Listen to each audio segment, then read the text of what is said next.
Abraham and Sarah were the first to make the journey. God spoke to Abraham and said, Lech lecha, go forth. Go forth from your birthplace and everything you know to this land I will show you. And they went with all their belongings, knowing they would likely never return to this place they once called home. With faith and courage, they followed their hearts. From the very beginning, Judaism has been a journey. It is not about staying in one place, but about moving forward in faith, even when the path ahead is uncertain or perilous. Isaac and Rebekah followed suit, but in a different way. While Isaac never leaves the Holy Land, Rebekah leaves her home and travels to Isaac in order to marry him and live with him there. For them, the journey was more spiritual, knowing their twin boys would grow up with different priorities, divinely ordained by God, with the younger one ruling over the older, very problematic in the ancient world. Jacob, the younger son, and his wives, Leah and Rachel, also made the journey, yet again different from the previous generations. Jacob journeys away from home to his uncles after he incurs the wrath of his brother Esau. After 14 years, he sets forth again, but this time with wives and children, heading back to his home in the Promised Land. Their family's journey became the foundation for our people's journey. And soon the story shifts from a family in motion to a nation on the move. For Moses then led the journey of their progeny out of Egypt and through the wilderness for 40 years. At the end of the book of Numbers, the Torah uses 49 verses to list, one by one, the various places the Jewish people passed through along their journey in the desert. In the majority of these places, nothing of note occurred. The Jewish people simply passed through. Why is it necessary then to mention every single place, every single stage of our journey? Our sages teach us there are no extraneous words in the Torah, so these encampments teach us something about who we are, what we are, and where we are going. Thus, the Torah reminds us, even when nothing happens, the journey itself matters. Our identity is shaped not only by milestones, but by the long road between them. The journey ended for Moses when he died, just before the Israelites entered the Promised Land. But our people's story continues. Joshua leads our ancestors into what we now call Israel. Our people have lived there continuously for thousands of years, sometimes in greater numbers, sometimes fewer. This does not mean we have an exclusive right to the land. It has always been shared among many peoples. But never have we abandoned the land entirely, nor in our history did the Jewish community seek to slaughter entire groups simply because they were different. Just as the Israelites could not predict what the next stop in the wilderness would bring, so too our modern journey is filled with turns we never expected. After Moses and Joshua, generations and generations later, the Jewish journey continued to shift, to switch gears, and to be recast over and over. This includes significant periods when the Jewish community has seen fractures.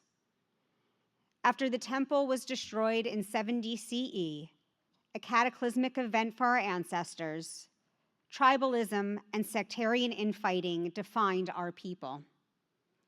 Their response to that loss, so monumental it permanently altered the physical, spiritual, and psychological landscape of Judaism, was the emergence of pluralism as a value. And later, Judaism in the Second Temple period was splintering, and the Jewish community comprised battling sects like Pharisees, Sadducees, and Essenes, who often excommunicated one another. Remember, too, this was the era of Masada and the story of the Zealots, a sect whose leaders commanded men to murder women and children before committing suicide. One scholar notes modern parallels. We are facing a choice today between authority and community, single ideology and pluralism. This is the choice between Masada and the Zealots and Yavna and the Pharisees. We know how things ended at Masada.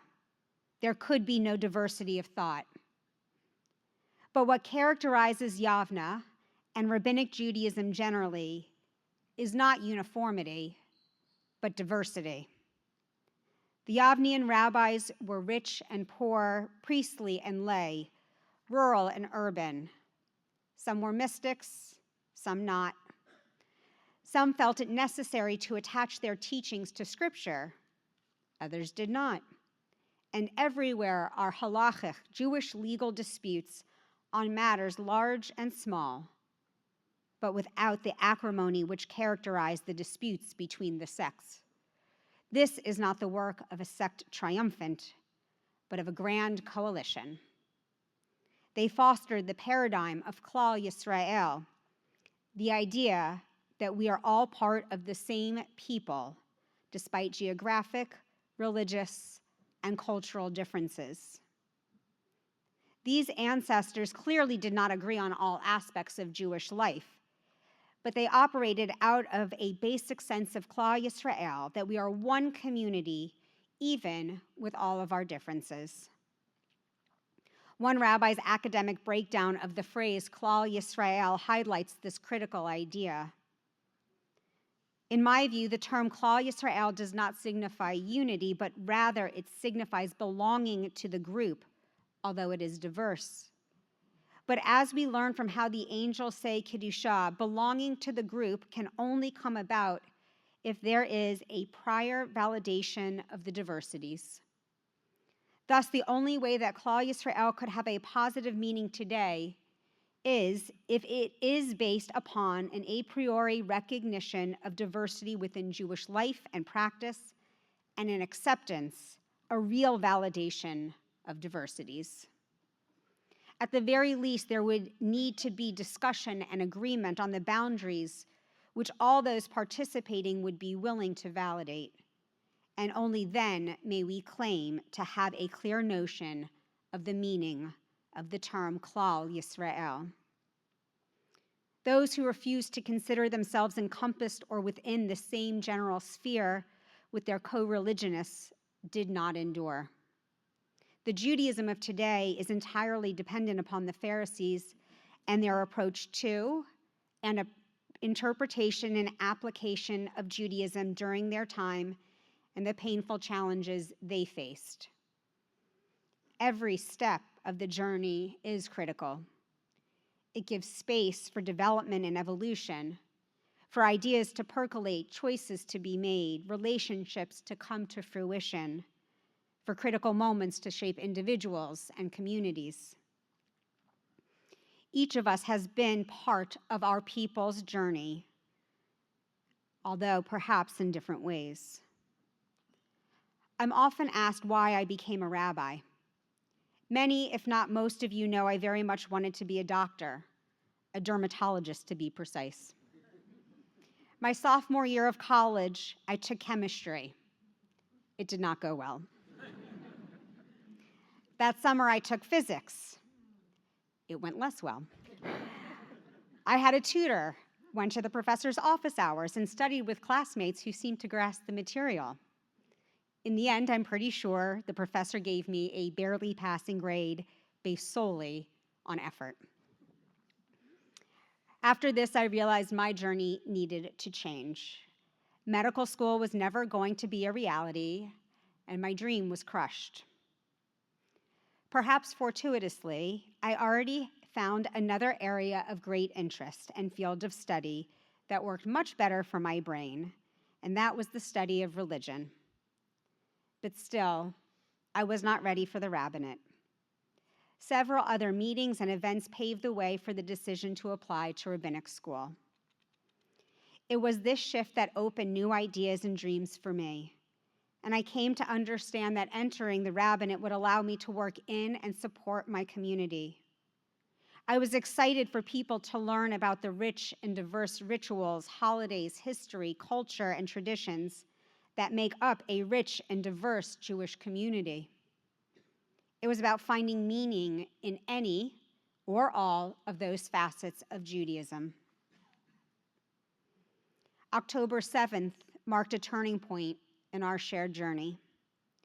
What it means to live, mourn, and celebrate as Jews has shifted meaningfully for our people around the world. Around the world, our community is celebrating Rosh Hashana as we speak, although if you're in Australia, you're already on day 2 of the new year. There is no corner of the globe that is immune to the very painful difficulties our people have faced for nearly 2 years.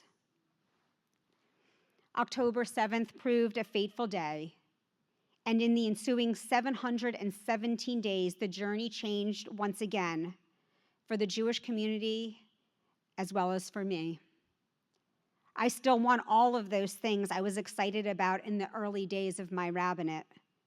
But now my journey is focused on the safety, survival, and cohesion of the Jewish community in whatever small way I can contribute. The part that terrifies me most is the cohesion of the Jewish community. And this does not mean uniformity or unanimity of opinion. Under the banner of Mainline Reform Temple, we have many different viewpoints. Naturally, some are in conflict with each other, and generally, we are able to have respectful dialogue, able to agree, to disagree. We must hold this line, steadfast in our unity, but not necessarily in our opinion. No conversation about the continuity of the Jewish people would be complete or honest if we do not address organizations like Jewish Voices for Peace and their compatriots who manipulate Judaism, misleading Jews and non-Jews alike to undermine the cohesion of the Jewish community. Unanimity is not required or even preferred, but they bastardize Jewish values and principles. They do not seek to simply speak out against the Israeli government or the actions of the IDF. Rather, they are wolves in sheep's clothing and should not be viewed as within the larger umbrella of Judaism. One can fairly, and should, criticize the government of Israel, but I implore you not to reject the land and the people. Do not hate the concept of a Jewish homeland. Do not compromise with individuals or organizations who seek to undermine or destroy the Jewish community. Do not sacrifice the welfare of the Jewish community in the vain attempt to have other groups like us. One congregant shared with me her experience with a Muslim neighbor. This neighbor rejoiced at the slaughter of October 7th, delighted in the horrors inflicted upon Israel. When our member said she took great offense to this, the neighbor rushed to say she did not want anything to happen to our congregant and her family, and could not understand, despite several attempts, how the joy at taking Israel down impacted the Jewish family here in Wynwood. Or there's the young man I've known since he's 5, who is currently a sophomore in college. He was recently appointed to write for one of the school's journals, after which several of his peers resigned because they refused to work with a Zionist and a Jew. I'm proud he has stayed the course and even writes about his experience. These individuals remind us that what we do as a people matters. We have been taught through our sacred text and tradition that we are to be or l'goyim, a light to the nations. We hold ourselves to an extraordinarily high standard, as we should. So when Harvey Weinstein and Bernie Madoff's heinous acts come to the fore, we all bemoan it was one of ours. The shame of the Jewish people is there for all to see. Likewise, when Joe Lieberman runs for vice president, or we brag about the Jewish people bringing the polio vaccine, supermarket checkout scanners, and cherry tomatoes to the world. True. The joy and pride of the Jewish people is equally evident. We exist in a seemingly endless catch-22. Israel's existence must be both soft and strong, determined but flexible. Israeli novelist and author Amos Oz famously wrote, "When my father was a boy in Poland, streets of Europe were covered with graffiti.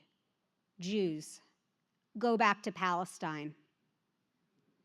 When my father revisited Europe 50 years later, the walls had new graffiti. Jews, get out of Palestine. Is it even possible for us to thread the needle the world has presented us?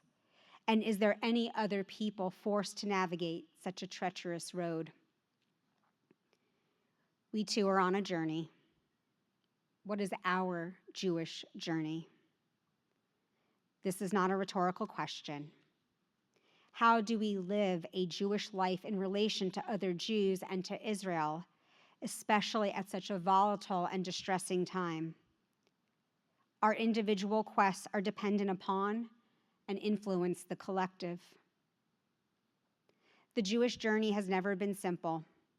It has never promised an easy road, but it has always promised continuity, that we will not abandon the journey, no matter the obstacles. Michael Oren, the former ambassador from Israel to the United States, recently wrote an article concluding, "But I've been in war and witnessed terror, and neither am I jaded. I simply know a miracle when I see one. Whether in biblical or contemporary days, we are a nation of flawed heroes, and our miracles often come encapsulated in pain. But based on the empirical evidence, grounded in both my knowledge and belief, our nation will survive this trying period and emerge, once again, robust. We will continue as a people. I hope and pray we do so as partners together, mindful of our differences, but with the priority that we protect and take care of each other, so we might, in fact, be Klal Yisrael. In 10 days, on the morning of Yom Kippur, we will read from the Torah the words, Atem Nitzavim. You stand this day, all of you, before your God, your tribal heads, your elders, and your officials, every householder in Israel. It goes on to articulate that everyone stood there, men, women, children, people from every walk of life. Israel here is not the land, but it is the people. And the rabbis teach us that this part of the verse means we all share in each other's sins. Appropriate theology for Yom Kippur, but the idea is that our lives are interwoven, even in our lesser moments. No matter where we are, we belong to a people who have meandered over this earth for thousands of years. Our present difficulties should in no way diminish our sense of connection and commitment. In fact, I pray our present difficulties serve to reinforce our love of our culture, our history, our traditions, our rituals, our land, and our people. We may not agree on what is happening in the land, but our strength, our survival is dependent upon our commitment to each other and to Jews around the world. We are heirs to a sometimes painful but spectacular journey, not only of thousands of years, but of ingenuity, goodwill, the betterment of individuals and society, and the celebration of life. Let us not abandon the journey, but embrace it and each other as we confront our naysayers with courage and build a better tomorrow for the precious ones we brought into this world with love and hope, so that we too may proclaim together next week, Atem Nitzavim. We too are standing together with our brothers and sisters to face the world with strength, determination, faith, compassion, and hishtavut, equanimity. I leave you with the wise words of Rabbi Abraham Joshua Heschel. The authentic individual is neither an end nor a beginning, but a link between ages, both memory and expectation. Every moment is a new beginning within a continuum of history. It is fallacious to segregate a moment and not to sense its involvement in both past and future. Humbly, the past defers to the future, but it refuses to be discarded. Only one who is an heir is qualified to be a pioneer. Shana Tova U'Metuka, a sweet, healthy, and happy New Year to you and our brothers and sisters around the world.